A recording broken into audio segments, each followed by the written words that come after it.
Quba rayon ərazisində Quba Qonaqkənd yolunun 42-ci kilometrliyində torpaq sürüşməsi baş verib. Sürüşmə nəticəsində 11 min nəfər insanın yaşadığı 25 kəndlə rayon mərkəzinin əlaqəsi tamamilə kəsilib. Sürüşməyə son günlər aprelin 4-ü və 5-i müşahidə olunan güclü yağışların səbəb olduğu bildirilir.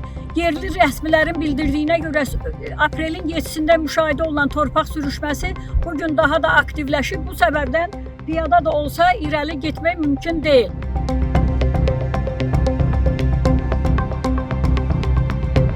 Sürüşmə nəticəsində Qonaqkənd istiqamətində yerləşən kəndlərdə işıq və qaz xətləri də zədələnib.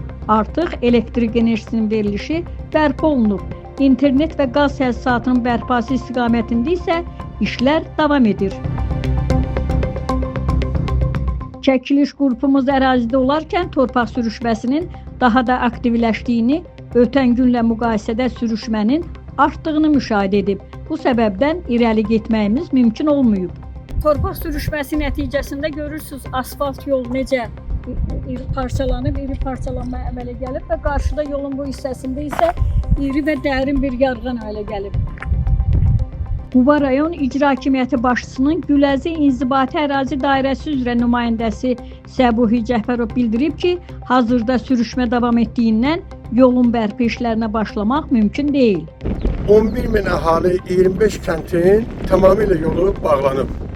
Hal-hazırda piyada keçmək də çətinləşib. Bu istiqamətdə işlər görülür. Quba rayon İcra Hakimiyyətindən bildirilib ki, məsələ Azərbaycan Avtomobil Yolları Dövlət Agentliyi rəhbərliyinin nəzarətindədir.